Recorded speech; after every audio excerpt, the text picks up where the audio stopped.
Very short है, छोटे छोटे क्वेश्चंस होते हैं और छोटे छोटे शब्दों में और थोड़े ही शब्दों में, एक लाइन, डेढ़ लाइन में, दो लाइन में आपको इसका आंसर कंप्लीट करना है। तो कौन कौन से क्वेश्चंस है?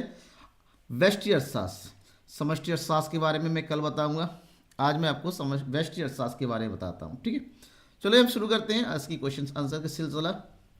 सबसे पहला क्वेश्चन आप सबको पता है, ये बहुत ही ज़्यादा इंपॉर्टेंट क्वेश्चन है। आर्थिक समस्याओं से क्या आशय है? आर्थिक समस्याओं से क्या आशय है? इसको इंग्लिश में बोलते हैं economic problem. That means what do you mean by economic problem? इसका आंसर अगर आप लिखने देंगे, मैंने कहा उतना ही लिखना जितना जरूरी है, क्योंकि मैंने कुछ बड़ा कर पॉइंट बड़ा कर रखा, आपको दिखने में ये बड़ा लगा, लेकिन एक्चुअली में ये पूरा एक ही लाइन है। एक लाइन का मतलब ये नहीं होता कि दो या तीन शब्द, मतलब आपका मीनिंग कंप्लीट होना चाहिए बेटा, ध्यान में रखना। Kalwar Sahil, hello sir from Bihar board, hello every. बेटा बिहार बोर्ड के लिए तो आज की क्लास बहुत जरूरी है, क्योंकि बिहार बोर्ड में 30 क्वेश्चन आते हैं वेरी शॉर्ट, 30 क्वेश्चन, दो दो नंबर वाले। 30 में से बिहार बोर्ड वालों को 15 क्वेश्चन ज्वाइन करने पड़ते, तो 30 क्वेश्चन इसमें से जितने, इसमें से कुछ ना कुछ क्वेश्चन तो आपको फंसना ही है, तो छोड़िएगा नहीं क्लास, ध्यान में रखना। तो आर्थिक समस्याओं से क्या आशा है? सिंपल सा अर्थ है, असीमित आवश्यकताओं और सीमित साधनों एवं उनके वैकल्पिक प्रयोग के कारण उत्पन्न होने वाली चुनाव की समस्या को ही आर्थिक समस्या कहा जाता है। सिंपल सा अंतर हो गया, रट लाना है दिमाग में। आते मतलब क्या होता है? देखिए, जब हमारे पास हमारे आवश्यकताएं बहुत ज़्यादा होती हैं, लेकिन हम सबको पता है हमारी आवश्यकता के अकॉर्डिंग हमारे पास जो साधन होते हैं, साधन मतलब धन, पैसा, वो सीमित होते हैं। तो जितना धन हमारे पास होता है, उन धन का प्रयोग हम अपनी ज़रूरतों को पूरा करने के लिए करते हैं, लेकिन ज़रूरतें इतनी सारी होती हैं कि हम अपने सभी धन की प्रयोग ज़रूरतों को पूरा करने के लिए नहीं कर पाते हैं। तो धन का प्रयोग कैसे करें, किस जरूरत को पहले पूरा किया जाए, तो उसके लिए हमें चुनाव करना पड़ता है, और अर्थव्यवस्था में इसी चुनाव की समस्या को ही आर्थिक समस्या कहा गया है। सरजीत कुमार, इसलिए मेरा दूसरा फोन से क्लास कर रहा। अच्छा अच्छा, ठीक है, कोई नहीं काजल, कोई दिक्कत नहीं। चलिए आगे बात करते हैं। जल्दी से क्लास के लिंक को शेयर कर दो बेटा अपने दोस्तों के बीच में, सबके लिए, क्योंकि ये कोई सा बोर्ड नहीं है जहां पर शॉर्ट क्वेश्चन ना पूछा जाता हो। सभी बोर्ड में, उत्तराखंड बोर्ड में 3 क्वेश्चन पूछे जाते हैं, दो एक नंबर के हिसाब से। बिहार बोर्ड में 30 क्वेश्चन पूछे जाते हैं। राजस्थान बोर्ड में कम से कम 8 क्वेश्चन पूछे जाते हैं, अलग अलग बोर्ड में। यस प्रिया, गुड इवनिंग प्रिया।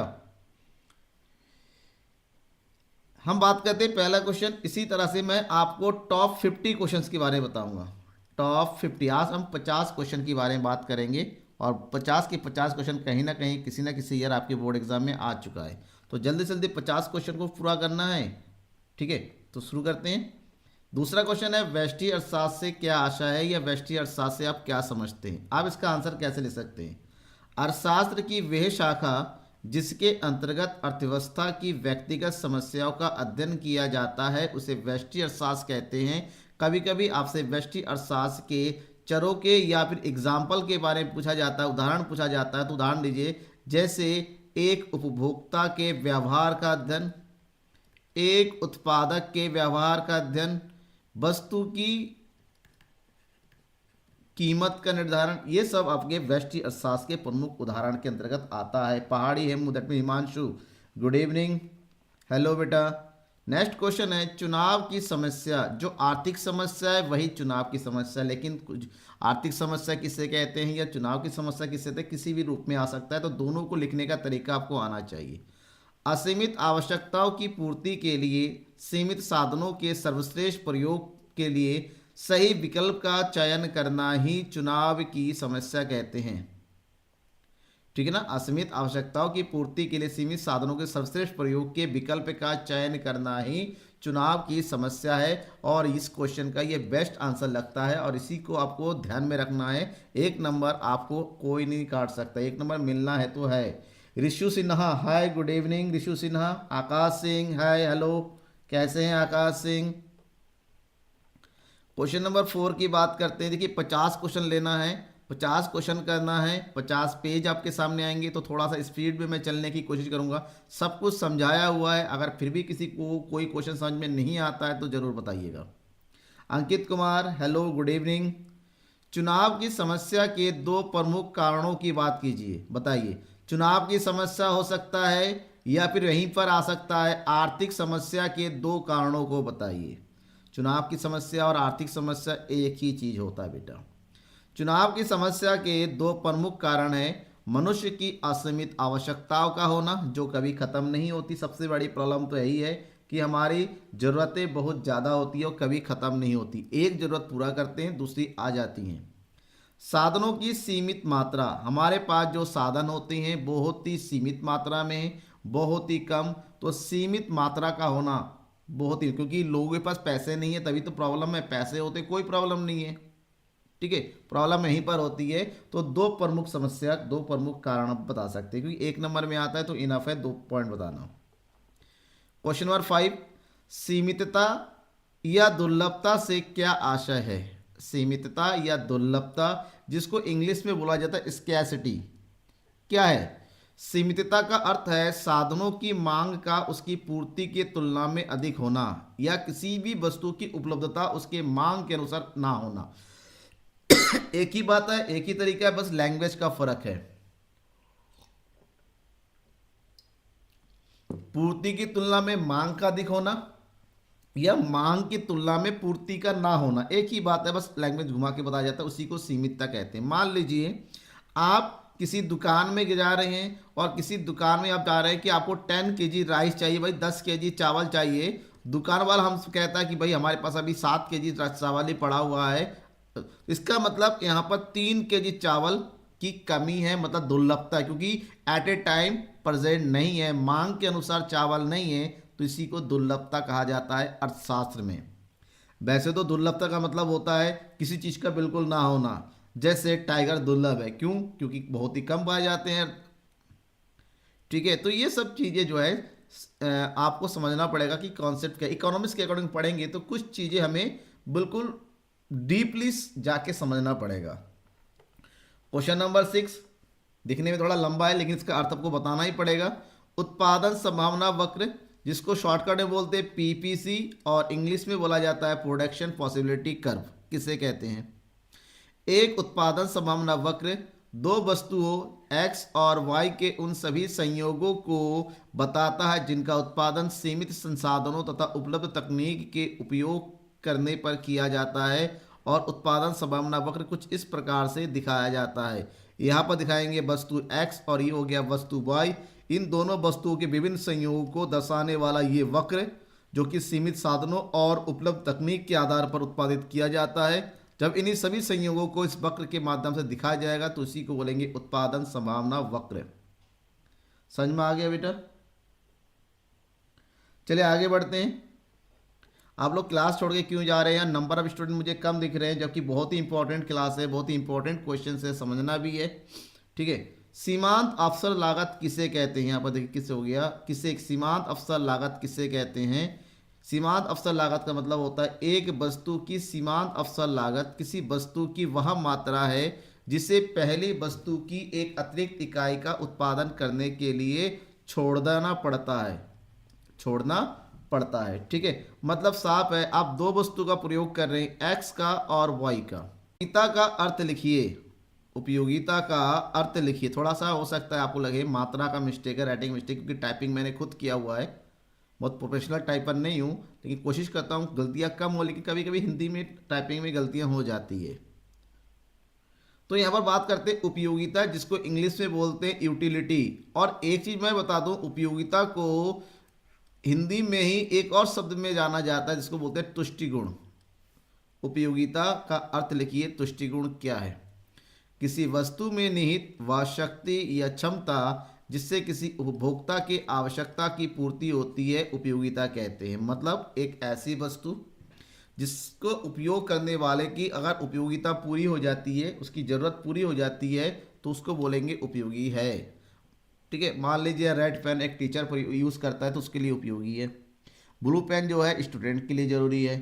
बच्चे को दिया जाए भाई रेड पेन से लिखो तो उसके लिए कोई काम का नहीं है, और टीचर ब्लू पेन से कॉपी चेक नहीं कर पाएगा। तो इसका मतलब ये हुआ वस्तु की ताकत जिससे यूज़ करने वाले को की आवश्यकता पूरी हो, उसी उपयोगिता कहते हैं। व्यक्ति के अनुसार उपयोगिता बदलती रहती है, हर व्यक्ति के लिए हर वस्तु की उपयोगिता अलग अलग प्रकार की होती है। मतलब उपयोगिता वस्तु की व्यक्तिपरक होती है, मनुष्य के अनुसार होती है। ठीक है, ध्यान रखना। समसीमांत उपयोगिता की परिभाषा दीजिए। समसीमांत उपयोगिता का नियम क्या है? समसीमांत उपयोगिता के अनुसार जब सब वस्तुओं की सीमांत उपयोगिता और उनकी कीमतों का अनुपात बराबर होता है तब एक उपभोक्ता को अधिकतम संतुष्टि मिलती है और इसे ही समसीमांत उपयोगिता का नियम कहते हैं। इसी चीज को दूसरे अर्थ में भी कह सकते हैं कि एक उपभोक्ता अपनी आय को विभिन्न वस्तुओं पर इस प्रकार से वितरण करता है कि प्रत्येक वस्तु से मिलने वाली सीमांत उपयोगिता आपस में बराबर हो जाती है, तो उसे हम सम सीमांत, क्योंकि जब सभी वस्तुओं से मिलने वाली उपयोगिता आपस में समान होती है तो उसे सम सीमांत उपयोगिता के नाम से जानते हैं। अनुरोध यादव, नमस्ते। नमस्ते, कैसे हैं आप? ठीक है, सम सीमांत उपयोगिता को हम गोसेन के द्वितीय नियम से नाम जानते हैं। ध्यान में रखिएगा, गोसेन का प्रथम नियम और गोसेन का द्वितीय नियम। सम सीमांत उपयोगिता गोसेन के द्वितीय दूसरे नियम के नाम से जाना जाता है। ठीक है। क्वेश्चन नंबर 10, उपभोक्ता संतुलन क्या है? उपभोक्ता संतुलन मतलब एक उपभोक्ता किस समय सबसे अधिक संतुलित होता है, सबसे अधिक उपयोगिता की प्राप्ति होती है, संतुलित कब होता है? एक उपभोक्ता संतुलन की स्थिति में तब होता है जब वह अपनी निश्चित आय को विभिन्न वस्तुओं और सेवाओं पर व्यय करके अधिकतम संतुष्टि की प्राप्ति करता है। मतलब आप अपनी आय को किसी निश्चित वस्तु पर व्यय करेंगे तो व्यय की गई राशि से अगर आपकी उपयोगिता या फिर संतुष्टि का स्तर ज़्यादा होता है तो उसे हम उपभोक्ता संतुलन की स्थिति कहते हैं। ध्यान में रखना। क्वेश्चन नंबर 11, बजट रेखा क्या है? बजट रेखा को हम कीमत रेखा के नाम से भी जानते हैं, जिसको इंग्लिश में बजट लाइन या फिर प्राइस लाइन के नाम से जानते हैं। बजट रेखा उस रेखा को कहते हैं जो दो वस्तुओं के उन विभिन्न संयोगों को प्रकट करती हैं जिन्हें उपभोक्ता अपनी दी हुई आय तथा वस्तुओं की दी हुई कीमत पर खरीद सकता है। उसे हम बजट रेखा के नाम से जानते हैं। ठीक है, मतलब आपके पास जितनी इनकम है उस इनकम को आप दो वस्तुओं में इस प्रकार से बांटते हैं और इन बांटने के बाद जो संयोग प्राप्त होता है उसी को हम बजट रेखा के नाम से जानते हैं। ध्यान में रखिएगा। दूसरा क्वेश्चन है, मांग क्या है? क्वेश्चन नंबर 12, मांग क्या है? मांग से आशय एक वस्तु की वह मात्रा है जिसे उपभोक्ता बाजार में दी हुई समयावधि दी हुई कीमत पर खरीदना चाहता है। मांग का मतलब होता है डिमांड, इसको इंग्लिश में बोलते हैं डिमांड। मतलब एक उपभोक्ता किसी वस्तु को किसी निश्चित कीमत पर खरीदना चाहता है तो जितनी मात्रा उस वस्तु की निश्चित मात्रा कीमत पर वो खरीदने के लिए तैयार होता है उसी को मांग कहेंगे। क्योंकि आप जब दुकान में जाते हैं सबसे पहले कहते हैं कि इस वस्तु की कीमत कितनी है। आप कीमत देखते हैं तो कीमत जब आपको बता दिया जाए आप कहते हैं कि भाई ठीक है, अब मुझे इतने केजी या इतने सामान इतनी क्वांटिटी मुझे दे दो। तो आप कीमत के अनुसार जितनी क्वांटिटी आप उससे ले रहे हैं ना वही मांग है। क्वेश्चन नंबर 13, मांग के नियम से क्या अभिप्राय है? कविता शर्मा, हाय कविता शर्मा, कैसी हैं आप? मांग के नियम से क्या अभिप्राय है? मांग के नियम से क्या अभिप्राय है और मांग का नियम प्रतिपादक कौन है? Professor Marshall. छोटी छोटी चीजें भी आपको पता होनी चाहिए। Professor Marshall. और प्रोफेसर मार्शल के अनुसार मांग का नियम वस्तु की कीमत और मांगी गई मात्रा के बीच विपरीत संबंध व्यक्त करता है और मांग के नियम के अनुसार अगर किसी वस्तु की कीमत में वृद्धि होती है तो उसके फलस्वरूप उस वस्तु की मांग में क्या होती है? कमी होती है। पहला, क्योंकि विपरीत संबंध बता रहा है। वहीं पर वस्तु की कीमत में अगर कमी होती है तो वस्तु की मांग में क्या हो जाएगी? वृद्धि होगी। मतलब साफ है, कीमत और मांग की मात्रा में विपरीत संबंध पाया जाता है और यही मांग का नियम बताता है प्रोफेसर मार्शल के अनुसार। और एक्चुअली में ये रियली भी है। एक उपभोक्ता जब भी वस्तु की कीमत ज़्यादा होता है ना वो कम मांगता है।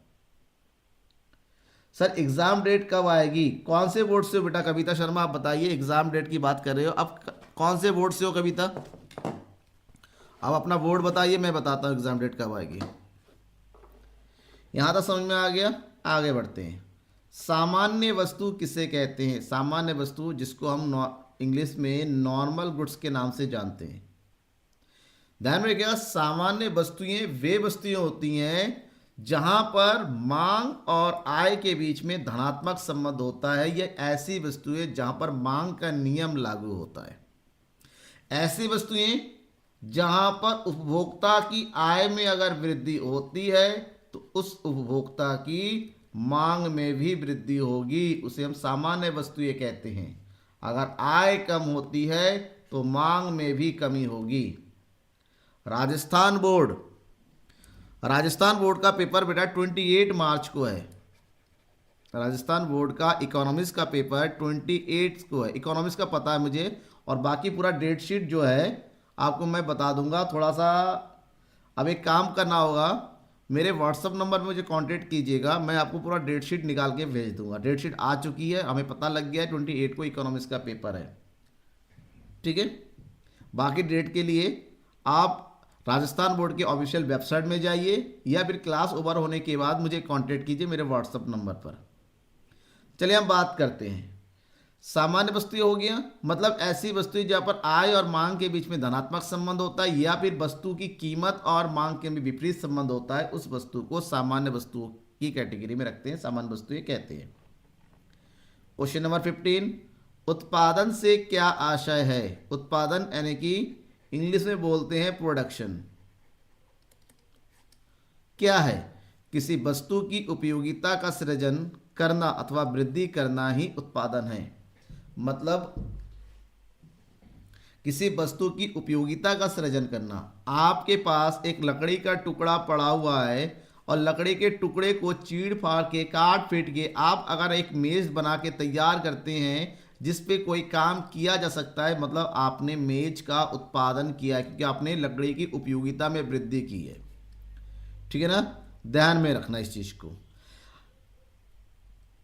जैसे गेहूं है, गेहूं का उत्पादन किसान करता है। गेहूं को फैक्ट्री में ले जाके गेहूं के पीस के फिर उससे अगर बिस्कुट बनाया जाता है तो इस प्रक्रिया को उत्पादन कहते हैं, क्योंकि यहाँ पर गेहूं की उपयोगिता को बढ़ाकर बिस्किट में प्रयोग की गई है, तो यही उपयोगित उत्पादन है।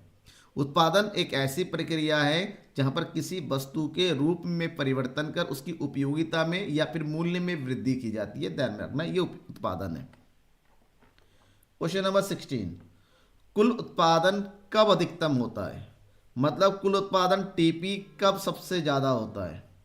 कुल उत्पादन उस स्थिति में सबसे ज्यादा होता है जब सीमांत उत्पादन शून्य हो। मतलब एक ऐसी स्थिति जब सीमांत उत्पादन हमारा इस पॉइंट पे आ जाता है, जीरो पे आ जाता है, उस टाइम हमारा कुल उत्पादन सबसे अधिक होता है। यहां पर होता है ये वाला पॉइंट। ठीक है, तो इसका मतलब होता है कि कुल उत्पादन जब सीमांत उत्पादन शून्य होता है सब सबसे अधिक होता है, और जैसे सीमांत उत्पादन हमारा माइनस में आ जाता है कुल उत्पादन हमारा ऊपर से नीचे गिरने लगता है। इस चीज को ध्यान रखिएगा। बिल्कुल, राजस्थान बोर्ड में भी शॉर्ट क्वेश्चन आते हैं और ऐसे क्वेश्चन राजस्थान बोर्ड के लिए भी। आपने मेरा थंबनेल देखा होगा, मैंने कुछ बोर्ड को मेंशन किया हुआ है किस बोर्ड के ये क्वेश्चंस पूछे जाएंगे। आप राजस्थान बोर्ड के हैं तो राजस्थान बोर्ड में भी ऐसे क्वेश्चन पूछे जाते हैं, ध्यान रखना। शॉर्ट क्वेश्चन हर एक बोर्ड में आता है और मैंने हर एक बोर्ड को क्वेश्चन पेपर वगैरह देख के वहां से तैयार किया है। आगे बढ़ते हैं। क्वेश्चन नंबर 17, उत्पादन फलन किसे कहते हैं? उत्पादन फलन, जिसको इंग्लिश में बोलते हैं production function.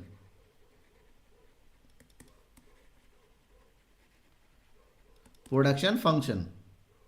Official Pawar Paramesh Pawar, good evening. उत्पादन के साधनों और उत्पादन की मात्रा के बीच में फलनात्मक संबंध को उत्पादन फलन कहा जाता है। मतलब साफ है, किसी वस्तु के उत्पादन और उस वस्तु के उत्पादन के।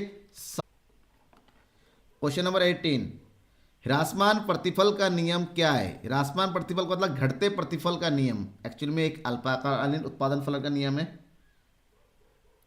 अकाउंट एंड बिजनेस की क्लास तो नहीं, अकाउंट की सभी क्वेश्चन एनसीईआरटी के मैं सॉल्व कर रखा है कविता जी। आपको एनसीईआरटी के ऑल कुछ सॉल्यूशन मुझे मिल जाएंगे मेरे चैनल पे।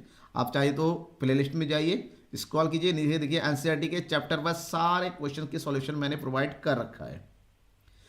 तो ह्रासमान प्रतिफल का नियम क्या है?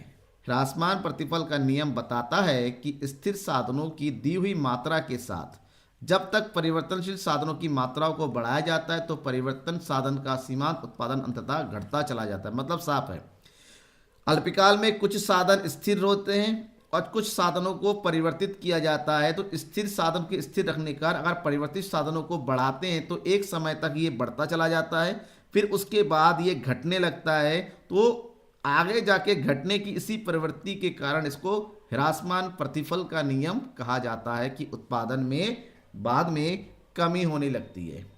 ठीक है, इसको हम क्या बोलेंगे, ह्रासमान या घटते प्रतिफल का नियम। ध्यान में रखना इस चीज को। क्वेश्चन नंबर 19, औसत उत्पादन एपी वक्र का सामान्य आकार कैसा होता है। औसत उत्पादन का सामान्य आकार पूछा गया है।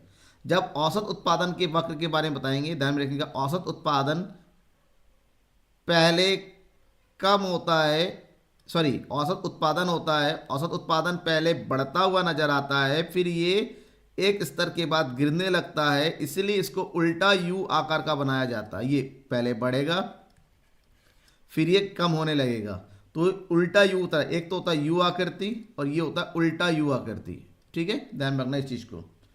अब Majid Agwe, watching from Pakistan, your teaching way is unique, pure and nice. Thank you from Pakistan. Pakistan को सलाम।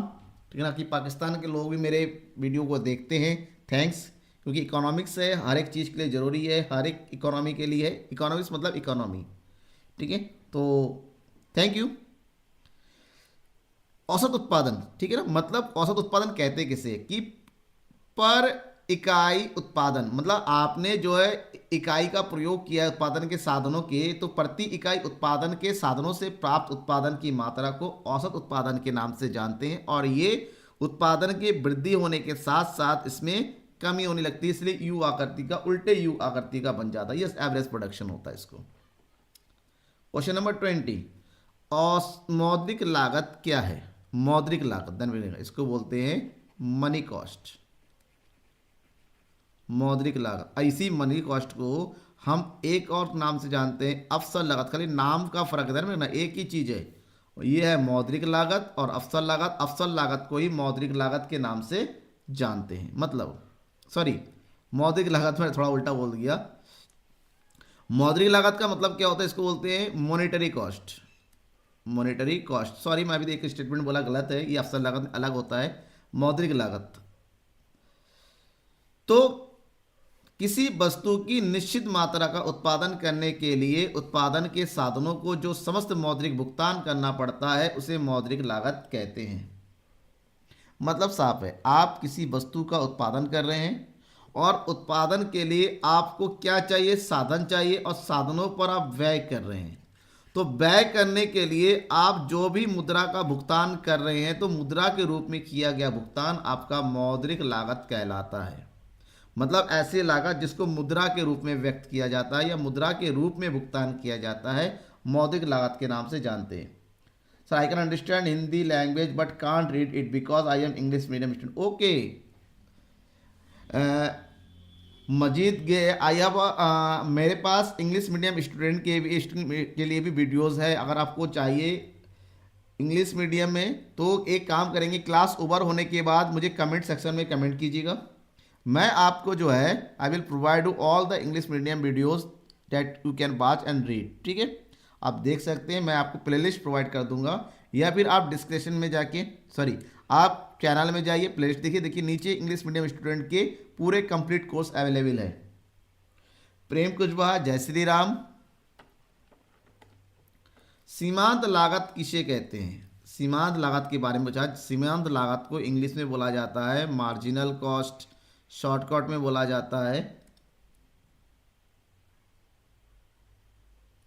कविता शर्मा, इकोनॉमिक्स के मोस्ट इंपॉर्टेंट चैप्टर की अगर बात करते हैं, जिसमें सबसे इंपॉर्टेंट चैप्टर है व्यष्टि अर्थशास्त्र में उपभोक्ता व्यवहार का सिद्धांत, और दूसरा है उत्पादन और लागत। वहीं पर मैक्रो इकोनॉमिक्स की बात करते हैं, सबसे इंपॉर्टेंट चैप्टर इसमें राष्ट्रीय आय है, चैप्टर नंबर 2, और उसके बाद chapter number 3, sorry chapter number 4 आय और रोजगार के निर्धारण। ये 4 चैप्टर मोस्ट इंपॉर्टेंट है, जिसमें सबसे ज़्यादा एग्जाम में क्वेश्चन पूछे जाते हैं। ठीक है, ओके। रोहित मस्ती हेलो। तो सीमांत लागत किसे कहते हैं? उत्पादन की एक अधिक या कम इकाई का उत्पादन करने से कुल लागत में हुए परिवर्तन को सीमांत लागत कहते हैं। मतलब आपने पहले एक इकाई का प्रयोग किया तो लागत हो गई 20, दूसरी इकाई का 2 इकाई का प्रयोग किया लागत हो गई 35। इसका मतलब पहले वाले से आपको 20 का मिला, दूसरे वाले से के लिए आपने 15 रुपये खर्च किए। तो इस अलग अलग यूनिट से अलग अलग प्राप्ति जो आपकी कुल लागत में वृद्धि या कमी करती है उसी को हम जो है सीमांत लागत के नाम से जानते हैं, जिसका फार्मूला होता है TCN-1। इस फार्मूले का प्रयोग करते हैं सीमांत लागत निकालने के लिए। क्वेश्चन नंबर 22, सामान्य लाभ क्या है? सामान्य लाभ को इंग्लिश में नॉर्मल प्रॉफिट के नाम से, it is known as normal profit. यह लाभ का वह स्तर है जो किसी उद्यमी को किसी उद्योग में बनाए रखने के लिए केवल पर्याप्त है। मतलब साफ है, हर एक उद्यमी जब बिजनेस की शुरुआत करता है वो चाहता है कि अगर मैं बिजनेस में 1 लाख रुपए लगा रहा हूं तो मुझे हर माह कम से कम 10,000 रुपए का तो लाभ मिलना ही चाहिए, अदरवाइज मेरा बिजनेस में रहना बेकार है। तो एक न्यूनतम लाभ स्तर जो वो चाहता है कि मैंने जितना पूंजी लगाया उसके बदले में मुझे इतना रिटर्न मिलना चाहिए, उसे सामान्य लाभ की संज्ञा दी जाती है। अनुरोध यादव सर अकाउंट की थ्योरी का मोस्ट क्वेश्चन बताइए ना। बिल्कुल अकाउंट की थ्योरी का मोस्ट क्वेश्चन मैं आपको बताऊंगा, लेकिन आपको क्या करना पड़ेगा, आपको मेरे इस व्हाट्सएप नंबर पर बाद में एक कमेंट करना पड़ेगा ताकि मैं आपको अकाउंट की मोस्ट इंपॉर्टेंट थ्योरी का लिंक आपको सेंड कर सकूं। ठीक है, फिलहाल मैं उसके लिए क्लास भी रखूंगा जहां पर अकाउंट की थ्योरी का मोस्ट इंपॉर्टेंट थ्योरी बताया जाए, क्योंकि मेरे स्कूल वाले बच्चे भी बोलते सर थ्योरी बता दीजिए, तो मैं वो क्लास प्रोवाइड कर दूंगा। ठीक है, सबको अकाउंट मतलब सबके पास है, तो अकाउंट तो हर एक बोर्ड में लगभग सेम ही है, कोई कोर्स में कोई डिफरेंस भी नहीं, एक ही जैसा होता है। क्वेश्चन नंबर 23, आगम किसे कहते हैं? आगम को बोलते हैं हम रेवेन्यू। एक फर्म की वे प्राप्तियां जो वह वस्तु की मात्रा को बेचकर प्राप्त करती है। मतलब किसी वस्तु की बिक्री की सभी इकाइयां, मतलब आपने जो बेचा और बेचने के बाद आपको जो प्राप्त हुई आय है, इसी आय को हम आगम कहते हैं, यानी कि रेवेन्यू बोलते हैं इंग्लिश में। 24, बिल्कुल रोहित मस्ती आपको भी मिलेगा। एक प्रतियोगी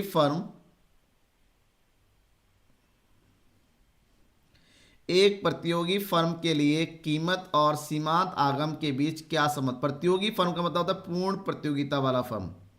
एक ऐसा फर्म जो पूर्ण प्रतियोगिता बाजार में स्थित है, तो उस स्थिति में वस्तु की कीमत और सीमांत आगम MR कैसी होती है? ध्यान में रखना, प्रतियोगी फर्म की स्थिति में वस्तु की कीमत और सीमांत आगम हमेशा बराबर होते हैं, यानी कि P=MR।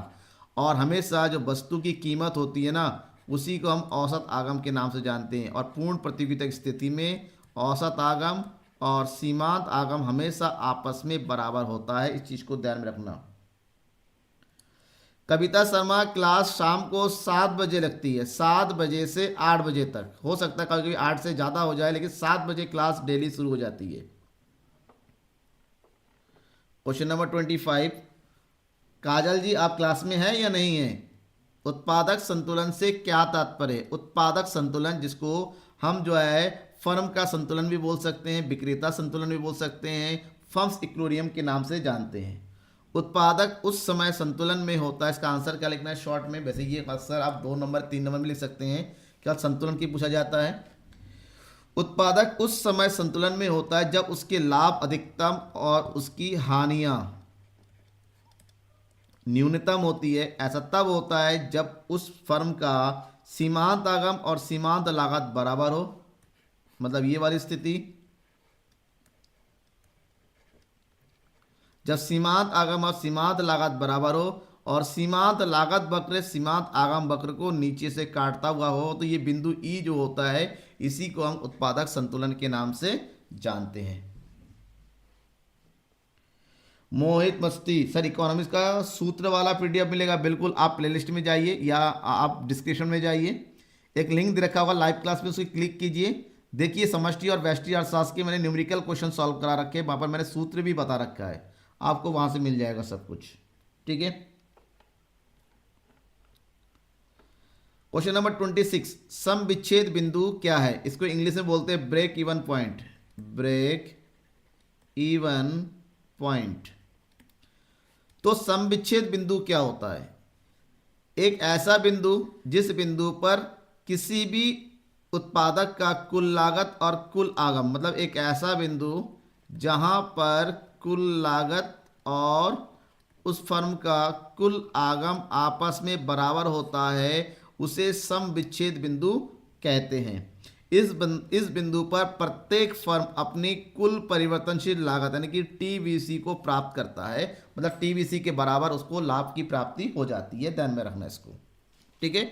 सम विच्छेद बिंदु के नाम से जाना जाता है इस चीज को।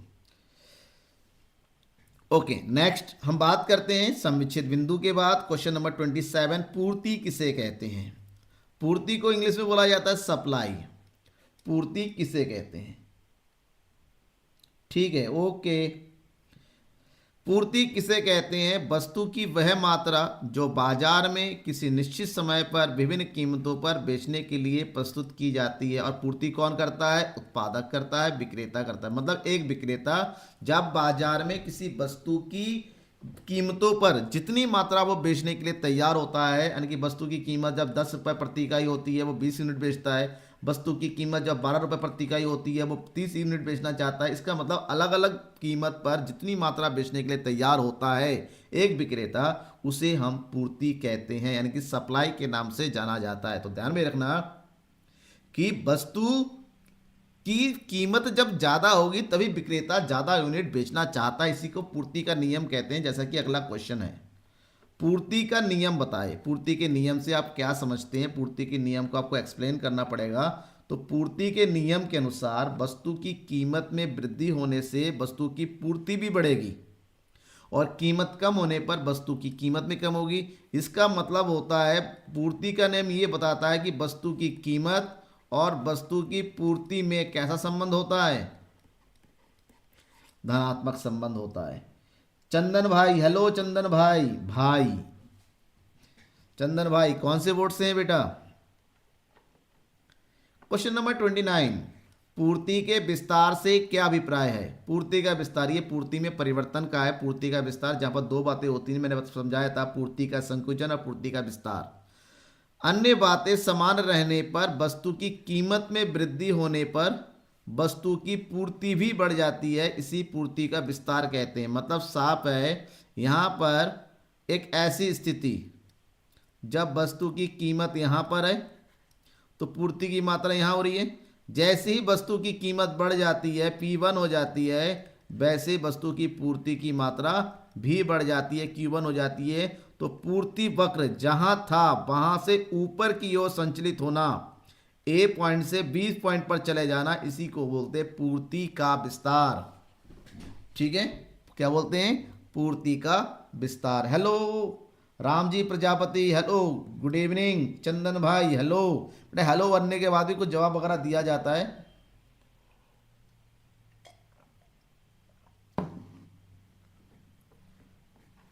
क्वेश्चन नंबर 30, बाजार काल से क्या तात्पर्य? बाजार काल का मतलब होता है मार्केट पीरियड के नाम से इसको जानते हैं इंग्लिश में,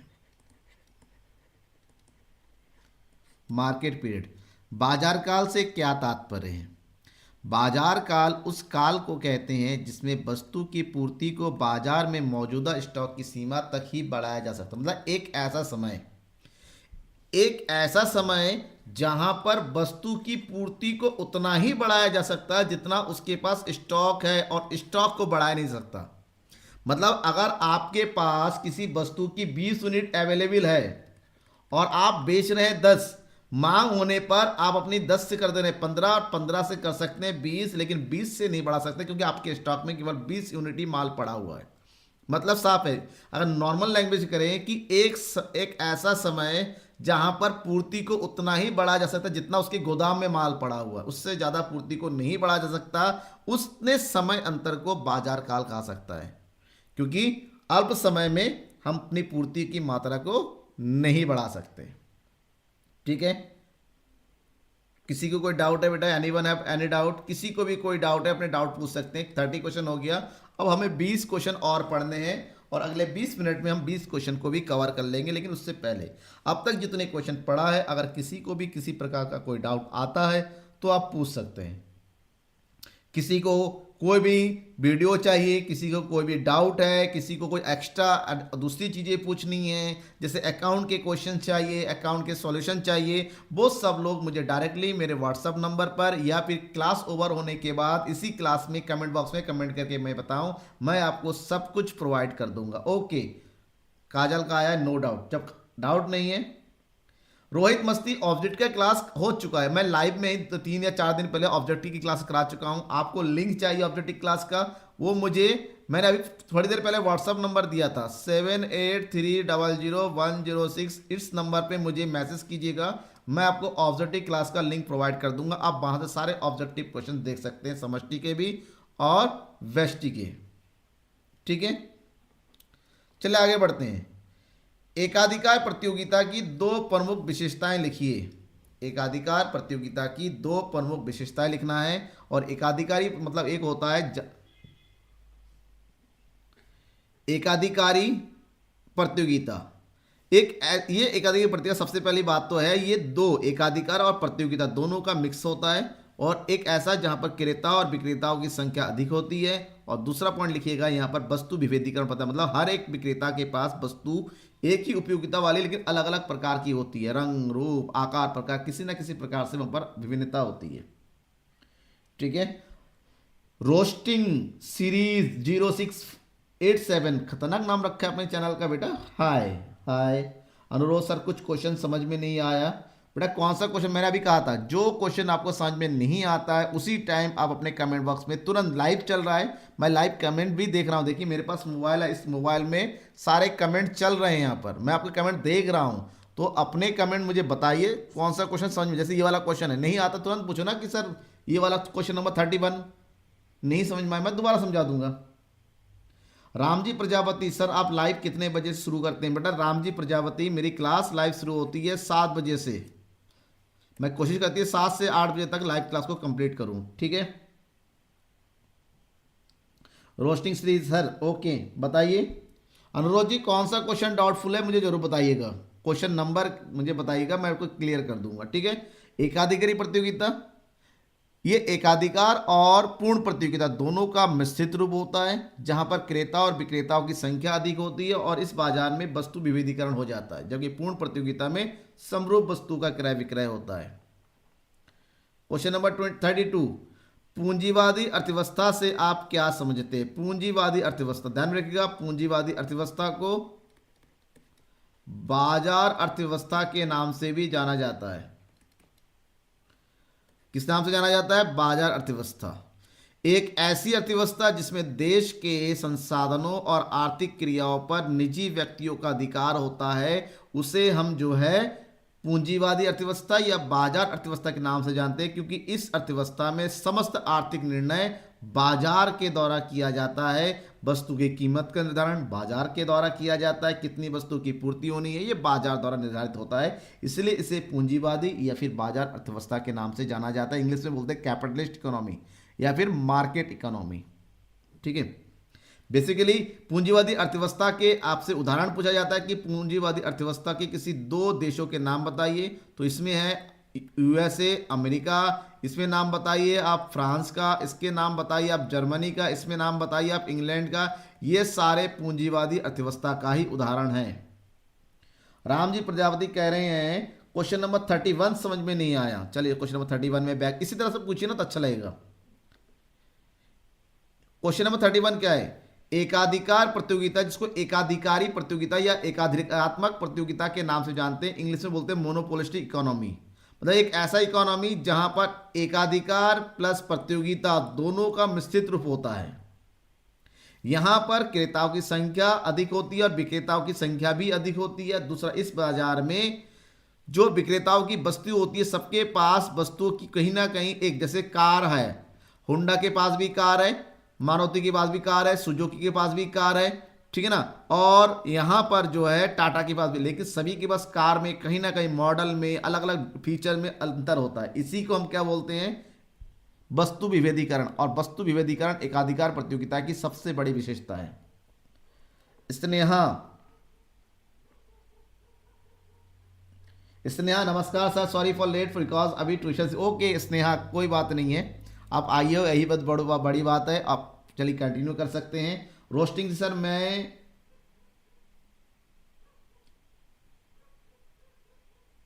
एम मिस्टर रोस्टिंग आप क्या कह रहे हैं? एम में के पीएम में सर जी, एम के मतलब समझा नहीं। एक पहली बात तो आप थोड़ा सही से लिखिए, मुझे समझ में नहीं आ रहा आपने क्या लिखना चाहता है।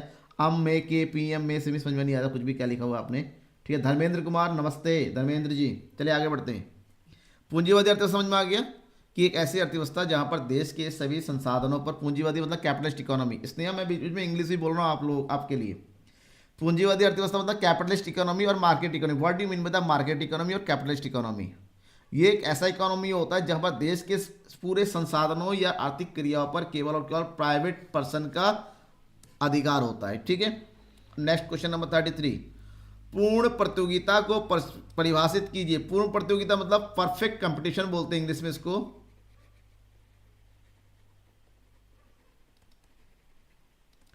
Perfect competition market. तो पूर्ण प्रतियोगिता बाजार किसे कहा जाता है, आपको इसके बारे में बताना है। पूर्ण प्रतियोगिता बाजार वह बाजार है जिसमें क्रेता और विक्रेताओं की संख्या अधिक होती है और पूरे बाजार में समरूप वस्तुओं का एक समान कीमत पर क्रय विक्रय किया जाता है। मतलब इस पूरे बाजार में जितने भी विक्रेता होते हैं, सभी विक्रेता के पास एक ही वस्तु होती है और सभी वस्तुओं की कीमतें भी समान होती है। कोई भी विक्रेता वस्तु की कीमत को ऊपर नीचे नहीं कर सकता, वो केवल वस्तु की मात्रा को कर सकता है। समरूप वस्तु मतलब वस्तु में किसी प्रकार का कोई भी अंतर नहीं होता है। कविता शर्मा का एक बड़ा सर बिजनेस में पास होने की ट्रिक बताइए ना, बिजनेस में कुछ नहीं आता। चलो बिजनेस के लिए मैं कुछ सोचूंगा आप लोगों के लिए। बिजनेस मैं कोशिश करूंगा बिजनेस की भी एक क्लास आपको दिया जाए जहाँ पर बिजनेस के इंपॉर्टेंट क्वेश्चन कैसे किया जाए सब बताया जाए, मैं बताऊंगा बेटा। ठीक है, फिलहाल आज की क्लास कंप्लीट कर लेते हैं। अनुरोध जी, सर चीन और साउथ कोरिया में अर्थव्यवस्था चलती है बेटा। चीन और चीन में सबसे पहली बात तो है, चीन में जो है समाजवादी अर्थव्यवस्था चलती है। समाजवादी अर्थव्यवस्था का एक जो है ना, इसके कहते हैं एक मॉडिफाइड वर्जन है चीन में, चाइना में। और साउथ कोरिया में नहीं, साउथ कोरिया में आपको, नॉर्थ कोरिया में समाजवादी है, साउथ कोरिया में जो है पूंजी मिश्रित है लगभग। साउथ कोरिया में जो मिश्रित है, ठीक है। देन में नॉर्थ कोरिया में भी समाजवादी अर्थव्यवस्था में, क्योंकि वहां तो डिक्टेटरशिप है तो वहां पर सब कुछ देश के द्वारा किया जाता है, समाजवादी अर्थव्यवस्था है। Question number 34। बाजार की प्रमुख विशेषताओं का वर्णन कीजिए। बाजार क्या है? बाजार एक क्षेत्र होता है जहां पर किसी वस्तु का क्रय विक्रय होता है, क्रेता और विक्रेता के आपसी संपर्क में आके। तो बाजार की विशेषताओं के बारे में पूछा गया है आपसे। बाजार का अर्थ स्थान से नहीं बल्कि क्षेत्र से होता है, क्योंकि बाजार केवल स्थान से रखेंगे तो छोटा हो जाएगा। बाजार का मतलब एक ऐसा क्षेत्र है जहां पर किसी वस्तु विशेष का होना अनिवार्य है और वस्तु का क्रेता और विक्रेता मौजूद होता है, उसे हम बाजार कहते हैं। ये बाजार की प्रमुख।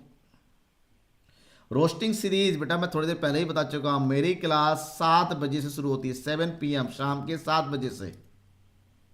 ठीक है सजीत, यस। पूर्ण प्रतियोगिता में फर्म प्राइस टेकर होती है, बिल्कुल सही बताया आपने। In perfect competition all the firms are price taker only. ठीक है, वो प्राइस में को चेंज नहीं कर सकती। काजल जी बिल्कुल सही। ना क्वेश्चन नंबर 35। एक साधन के प्रतिफल से क्या आशा है? एक बहुत ही इंपॉर्टेंट क्वेश्चन है कि इस क्वेश्चन को मैंने देखा है कई बार एग्जाम में पूछा गया है, बहुत ही ज्यादा एग्जाम में पूछा जाता है इस क्वेश्चन को। अब ये क्वेश्चन क्या है? एक साधन का प्रतिफल, इसको परिवर्तनशील अल्पकालीन परिवर्तनशील उत्पादन फलन का नियम भी कहा जाता है। परिवर्तनशील उत्पादन फलन, ये अल्पकालीन उत्पादन फलन की अवधारणा है जिसके अंतर्गत उत्पादन के बाकी साधनों को स्थिर रखकर केवल एक साधन में ही परिवर्तन किया जाता है। और वो कहा था, वो एक साधन कौन सा होता है? वो एक साधन होता है श्रम, क्योंकि यहां पर पूंजी को, भूमि को और उद्यमिता को, इन तीनों साधनों को स्थिर रखकर केवल श्रम की मात्रा में परिवर्तन किया जाता है, जिससे उत्पादन की मात्रा में भी परिवर्तन होता है। इसलिए इसको एक साधन के प्रतिफल के नियम से जाना जाता है।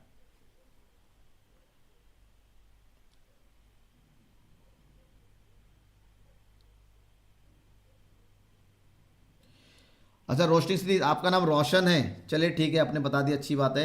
नाम जरूर बताया करिए ना, जब क्लास में आते हैं नाम बता दीजिए तो मुझे अच्छा लगेगा, क्योंकि जब तक नाम नहीं बताएंगे तब तक उसी नाम से बुलाऊंगा ना, जो नाम आपका यहाँ पर दिख रहा होगा।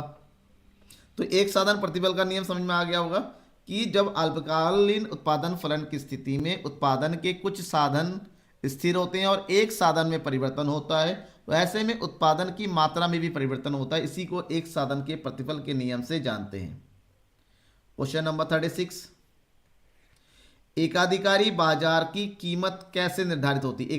एकाधिकारी बाजार का मतलब होता है, इंग्लिश में बोलते हैं इसको मोनोपोली।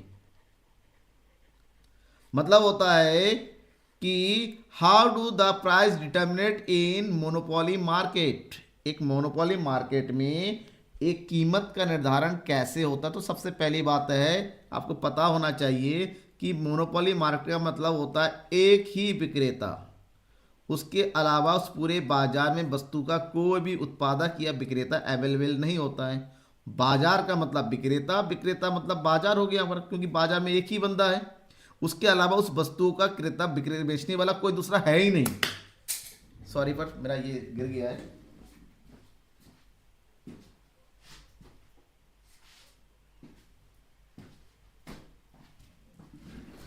तो जब वस्तु बाजार में एक ही विक्रेता होता है तो ऐसे में वस्तु की कीमत का निर्धारण एकाधिकार स्वयं करता है।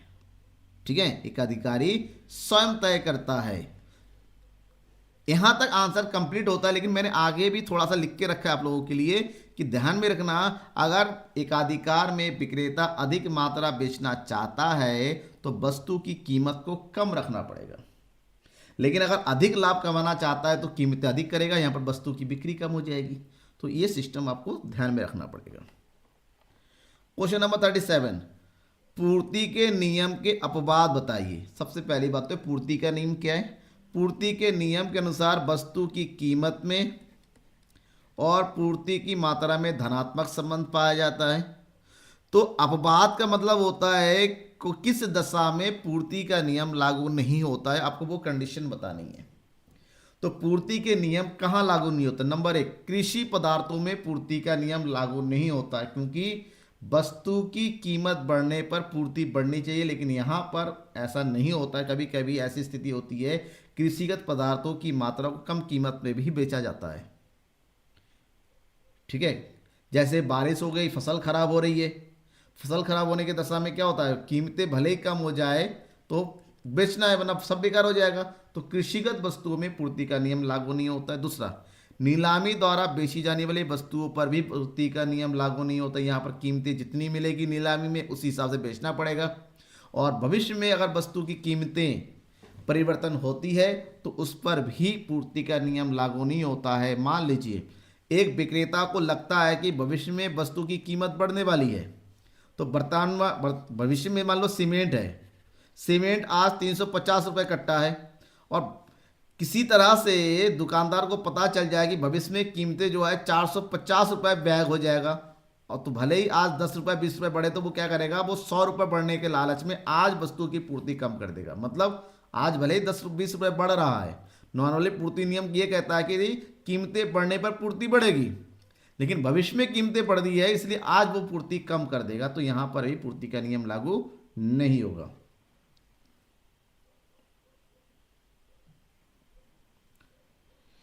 रामजी प्रजापति सर, इस बार कितने % लाने में लैपटॉप मिलेगा? बेटा कौन से बोर्ड में लैपटॉप मिल रहा है ये तो बताइए पहले, मुझे तो इस बारे में पता ही नहीं कौन से बोर्ड में लैपटॉप मिल रहा है। चले आगे बढ़ते हैं।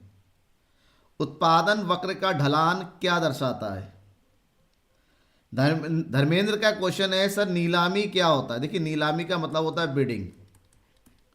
नीलामी एक ऐसी प्रक्रिया होती है जहां पर किसी वस्तु को सार्वजनिक रूप से बेचने के लिए रखी जाती है और जिसकी वस्तु की कीमत का निर्धारण बोली के द्वारा तय की जाती है। एक न्यूनतम मूल्य रखा जाता है और लोगों से अर्जी की जाती है उस कीमत वस्तु को खरीदने के लिए सार्वजनिक रूप से बोली लगाए। जब किसी वस्तु को बोली के आधार पर बेचा जाता है तो उसे हम नीलामी कहते हैं। एमपी बोर्ड में बेटा, एमपी बोर्ड में लैपटॉप की मुझे जानकारी नहीं है, मैं यकीन बताऊं, मैं झूठ नहीं बोलूंगा, मुझे एमपी बोर्ड में लैपटॉप कितने % में हो रहा है एक्चुअली मुझे पता नहीं इस बारे में, लेकिन आप अगर जानना चाहते हैं तो मैं इसके लिए थोड़ा सर्च कर सकता हूँ, आपको बता सकता हूँ, ठीक है। अनुरोध एजब दी। और आपको अगर इस बारे में जानकारी लेनी है तो आप मेरे व्हाट्सएप ग्रुप में जुड़ जाइए, वहाँ पर आप मुझसे पूछिए, मुझे आपको थोड़ा जैसा भी है जानकारी इधर उधर से लेके मैं बता सकता हूँ। तो बात यहाँ पर है, उत्पादन वक्र का ढलान कैसा होता, क्या दर्शाता है। उत्पादन वक्र का मतलब आपको पता है कि उत्पादन पहले बढ़ता है, औसत उत्पादन फिर कम होने लगता है, सीमांत उत्पादन भी बढ़ता है फिर कम होने लगता है, माइनस हो जाता है। तो ये क्या दर्शाता है, उत्पादन वक्र का ढलान दर्शाता है कि उपलब्ध साधनों से के अधिक उपयोग की स्थिति में दोनों वस्तु के उत्पादन को एक साथ नहीं बढ़ाया जा सकता। कि आपके पास उत्पादन के जितने साधन हैं, साधनों का प्रयोग बढ़ाएंगे तो उत्पादन को एक लास्ट बहुत ही ज़्यादा मात्रा में आप नहीं बढ़ा सकते, एक समय के बाद ये नीचे की ओर गिरने लगेगा। ढलान का मतलब नीचे की ओर गिरना। तो हमेशा जितने साधन का प्रयोग करेंगे, इसका मतलब ये नहीं कि उत्पादन हमेशा बढ़ेगा, नहीं, नीचे एक समय आ ही जाएगा। इसी को बोलते हैं उत्पादन वक्र का ढलान। सर जी आप हो, ठीक है, ओके। अगर आप है, आप अगर ग्रुप में है तो मुझे एक बार याद दिला दीजिएगा, मैं सर्च कर लूंगा, ठीक है। अनुरोध जी, रोशन कह रहे हैं सर आज कितने क्वेश्चन बताएंगे प्लीज टेल मी। सर जी मैं आपको आज 50 क्वेश्चन बताऊंगा, 50 क्वेश्चन। देखिए 38 क्वेश्चन हो गया, 12 क्वेश्चन हो गया, और मुझे ज़्यादा नहीं 12 मिनट चाहिए, ठीक है, हो गया, जल्दी जल्दी बढ़ते हैं, 12 मिनट चाहिए। सर हमें भी अभी तक इकोनॉमिक्स के सब्जेक्ट कुछ नहीं पढ़े हैं, तो एग्जाम के लिए इंपॉर्टेंट क्वेश्चन, बेटा इंपॉर्टेंट क्वेश्चन चाहिए तो मेरे व्हाट्सअप ग्रुप मुझे क्लास ओवर होने के बाद कमेंट करके बताइए यादव अंकित, मैं आपको सारे इंपॉर्टेंट क्वेश्चन भेज दूंगा, क्योंकि ऑलरेडी प्ले लिस्ट में जाइए आपको इंपॉर्टेंट क्वेश्चन मिल जाएगा, मैंने सबके इंपॉर्टेंट बता रखे हैं। अब आज भी इंपॉर्टेंट ही चल रहा है आती लघुत्तरी का। समरूप उत्पाद का क्या अर्थ है। समरूप वस्तुएं ऐसी वस्तुएं जो रंग रूप आकार प्रकार हर तरीके से एक समान होता है, उसे समरूप वस्तु होती है। उस वस्तु में किसी प्रकार का कोई भी अंतर नहीं होता है, ध्यान रखना है। क्वेश्चन नंबर 40, अल्पाधिकार को परिभाषित कीजिए। अल्पाधिकार क्या है। अल्पाधिकार का मतलब इंग्लिश में बोलते हैं इसको ओलिगोपोली। ओलिगोपोली अल्पाधिकार होता है, मतलब बाजार की एक ऐसी स्थिति होती है जहां पर संपूर्ण बाजार के एक छोटे छोटे हिस्सों पर उत्पादकों का अधिकार होता है। उसे जैसे भारत में संचार मार्केट जो होता है, आपको पता है संचार, भारत के संचार मार्केट में केवल कुछ ही उत्पादक है, जैसे जियो है, वीआई है, एयरटेल है, बीएसएनएल है और एमटीएनएल है। केवल 5 ही उत्पादक संचार मार्केट में है, और इनका पूरे मार्केट में थोड़े थोड़े हिस्से पर अधिकार होता है। तो इसी स्थिति को अल्पाधिकार की स्थिति होती है। अल्पाधिकार की सबसे बड़ी विशेषता यहाँ पर गला काट प्रतियोगिता होती है, ठीक है। कैसी होती है, गला काट प्रतियोगिता होती है। क्वेश्चन नंबर 41, औसत आय की गणना किस प्रकार से की जाती है। औसत आय का मतलब होता है एवरेज रेवेन्यू। कुल आय को बिक्री की इकाइयों से भाग देकर औसत आय की गणना की जाती है, ये इसका फार्मूला है। ध्यान में ये रखना है कि औसत आय को ही प्रति इकाई कीमत कहा जाता है, कि AR is equal to price of the commodity. कुल आय बटे बिक्री की इकाइयां, शॉर्टकट में TR बटे Q लिखा जाता है। बजट रेखा समीकरण मोस्ट इंपॉर्टेंट टॉपिक है, हर एक बोर्ड में इस क्वेश्चन को कहीं ना कहीं पूछा गया है। बजट रेखा समीकरण को बताइए, और बजट रेखा समीकरण होता है M का मतलब होता है आपकी आय को दर्शाता है, मनी कितने आपके पास है। अब उसको किस प्रकार से दो वस्तुओं में आप बांटते हैं, P1 मल्टीप्लाई बाई Q1, ये प्लस होगा, सॉरी यहाँ पर देखिए मल्टीप्लाई लिख गया, ये Q होगा यहाँ पर, प्लस P2 Q2, मतलब पहली वस्तु की कीमत उसकी मात्रा को गुणा करके जो भी आएगा, दूसरी वस्तु की कीमत उसकी मात्रा से गुणा करके दोनों को आपस में जोड़ेंगे, तो ये बनेगा बजट रेखा समीकरण। सर व्हाट्सएप ग्रुप में ज्वाइन नहीं हो पा रहे हैं। बेटा व्हाट्सएप ग्रुप में ज्वाइन नहीं हो रहे हैं तो कोई दिक्कत नहीं, ये मेरा व्हाट्सएप नंबर रख लीजिए, इस व्हाट्सएप नंबर पे मुझे एक मैसेज कर दीजिएगा, क्लास ओवर होने के बाद मैं ग्रुप में ऐड कर दूंगा आपको, ठीक है। चलिए आगे बढ़ते हैं। बजट रेखा समीकरण हो गया। गिफिन वस्तु से आप क्या समझते हैं। गिफिन वस्तु, जिसको घटिया वस्तुएं भी बोलते हैं या इसको निम्नतम वस्तुएं कहते हैं, वे वस्तुएं जिनकी मांग उपभोक्ता आय बढ़ने से घट जाती हैं और उन्हें गिफिन या घटिया वस्तुएं कहते हैं। मतलब ऐसी वस्तुएं जहां पर वस्तु की आय, उपभोक्ता की आय और मांग में विपरीत संबंध होता है। मतलब आय बढ़ेगी तो मांग में कमी होगी, क्योंकि जैसे जैसे इनकम बढ़ेगी लोग जो है घटिया सामान का यूज़ कम कर, जैसे हमारी आय बहुत कम होती है तो नॉर्मली हम 28 रुपीज़ पर केजी के हिसाब से चावल खरीद के खाते हैं। हमारी इनकम बढ़ गई तो 28 से 30 केजी वाला ले लेंगे, फिर इनकम बढ़ गई तो हम 46 वाला ले लेंगे, मंसूर की चावल खरीदने लगेंगे। मतलब साफ है कि ऐसी वस्तुएं जिसकी आय के साथ साथ मांग घटती चली जाती है उसे गिफिन वस्तुओं की कैटेगरी में रखा जाता है। 44 उत्पादन फलन की परिभाषा दीजिए। उत्पादन फलन एक फर्म की भौतिक उत्पादन और उत्पादन के भौतिक साधनों के संबंध को उत्पादन फलन के नाम से जाना जाता है। मतलब it is a relation between, ये क्वेश्चन मैंने ऑलरेडी पहले भी दे रखा है। देखिए ये क्वेश्चन बहुत इंपॉर्टेंट है, 2 बार मैंने ले लिया है, मतलब 2 अलग अलग बोर्ड से जब मैंने उठाया था ध्यान नहीं दिया, 2 बार आ गया क्वेश्चन। मतलब ये जो है किसी वस्तु की उत्पादन की मात्रा और उस वस्तु के उत्पादन के लिए जितने साधनों का प्रयोग किया उनके बीच के संबंध को उत्पादन फलन के नाम से जानते हैं। इंग्लिश में बोलते हैं इसको प्रोडक्शन फंक्शन। ओके बेटा, जितने लोग भी जुड़े हुए हैं मेरा रिक्वेस्ट है क्लास को लाइक करके जरूर जाइएगा, क्योंकि आप जब तक लाइक नहीं करते हैं लास्ट में भूल जाते हैं, इसलिए तुरंत आप लाइक कर दीजिए एक बार, क्योंकि आपका लाइक मेरे लिए क्या करता है ना, मेरा सेल्फ कॉन्फिडेंस बढ़ाता है कि हाँ मैं पढ़ा रहा हूँ, बच्चों को समझ में आ रहा है। अब लाइक नहीं करेंगे तो मैं समझूंगा आपको पसंद नहीं आ रहा है क्लास। दूध का बाजार एक बहुत ही छोटा क्वेश्चन है, इंपॉर्टेंट है, कई बार पूछा गया है। दूध का बाजार मुख्य रूप से किस प्रकार का बाजार है? तो आपका आंसर हो जाना अल्पकालीन बाजार। कौन सा बाजार है? अल्पकालीन, क्योंकि दूध को अल्पकाल में ही प्रयोग किया जाना होता है, इसको एक दिन से ज़्यादा मेरे ख्याल से प्रयोग में नहीं लाया जा सकता, खराब हो जाता है, इसलिए अल्पकालीन बाजार के नाम से जाना जाता है। आर्थिक एजेंट किसे कहते हैं? इंग्लिश में बोलते हैं इकोनॉमिक एजेंट्स। आर्थिक एजेंट किसे कहते हैं? वह व्यक्ति या संस्था जो सीमित साधनों से असीमित आवश्यकताओं की पूर्ति के लिए आर्थिक क्रियाएं करता है उसे आर्थिक एजेंट कहते हैं। जिसका उदाहरण है उपभोक्ता, जो उपभोग की प्रक्रिया को करता है, उपभोक्ता बोलते हैं इसको। एक उत्पादक जो उत्पादन की प्रक्रिया को पूर्ण करता है। एक निवेशक जो निवेश की प्रक्रिया को पूर्ण करता है। मतलब जो भी अर्थव्यवस्था की आर्थिक गतिविधियों को करता है उसे आर्थिक एजेंट के नाम से जानते हैं।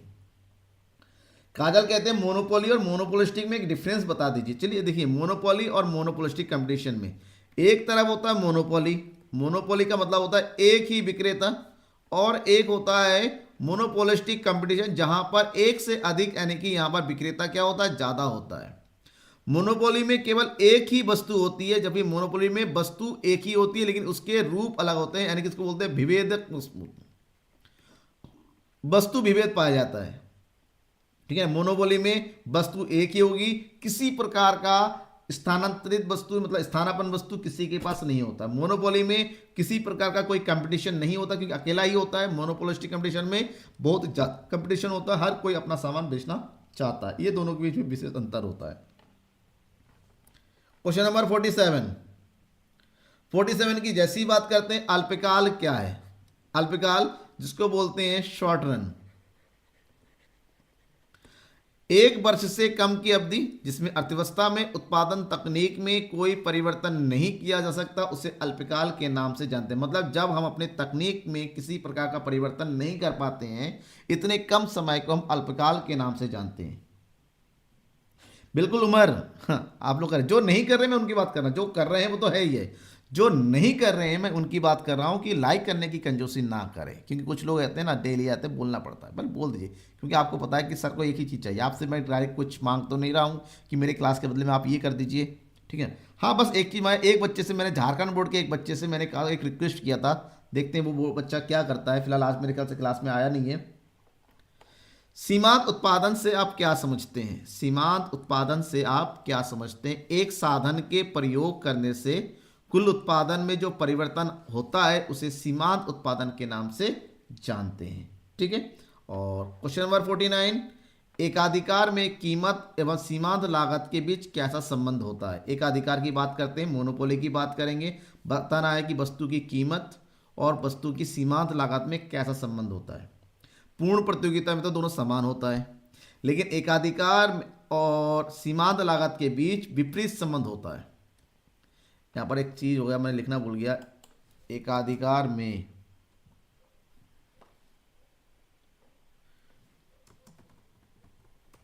कीमत और सीमांत लागत के बीच में विपरीत संबंध होता है, यानी कि जात है कि वस्तु की कीमत बढ़ेगी तो सीमांत लागत कम होती चली जाएगी, अर्थात कीमत और सीमांत लागत का अंतर जितना अधिक होगा, एकाधिकार की शक्ति भी उतनी अधिक होती चली जाती है। रोशन क्या कह रहे हैं, राहुल राणा, जय श्री राम, बड़े लेट आए हैं सर। निवेश गुणक क्या है, सूत्र बताइए सर जी। बेटा निवेश गुणक का मतलब ये समष्टि अर्थशास्त्र का है, फिर भी मैं आपको बता देता हूं, आपने जब पूछा है। निवेश गुणक अधिक के, निवेश गुणक बताओ होता है किसी भी अर्थव्यवस्था में किए जाने वाले निवेश और उस अर्थव्यवस्था में निवेश की तुलना में आय में जो वृद्धि होती है उसके अनुपात को बोलते हैं निवेश गुणक, और ये निवेश गुणक का सूत्र होता है। ठीक है। और लास्ट क्वेश्चन आज की क्लास का, एक वस्तु की किसी आवश्यकता को संतुष्ट करने की क्षमता को क्या कहते हैं? आंसर हो गया उपयोगिता या तुष्टिगुण, इसको इंग्लिश में बोलते हैं यूटिलिटी। ठीक है, क्या बोलते हैं? यूटिलिटी। तो जरूर बताइएगा आप लोगों को आज की क्लास कैसी लगी। आपका फीडबैक आना जरूरी है। आपके फीडबैक कब देंगे? क्लास ओवर होने के बाद, जैसे ही क्लास जो ऑफलाइन मोड में आ जाएगा उसके बाद आप अपने कमेंट बॉक्स में जाइए और फीडबैक जरूर दीजिएगा क्लास आपको कैसे लगी। और दूसरी बात है, क्लास को अपने दोस्तों के बीच में शेयर कर दीजिएगा ताकि उनको भी इंपॉर्टेंट क्वेश्चन मिल जाए। 50 इंपॉर्टेंट क्वेश्चन है और इन्हीं क्वेश्चन के अंदर ही आपके एग्जाम में क्वेश्चन पूछे जाने वाले। कल शाम को ठीक 7 बजे आज एक और लाइव क्लास पढ़ेंगे जिसमें हम पढ़ेंगे समष्टि अर्थशास्त्र के most important very short answer type questions को। तब तक के लिए मैं बोलता हूं आप लोगों को good night, bye, Ram Ram, हंसते रहिए, खेलते रहिए और हमेशा मेरे साथ बने रहिए।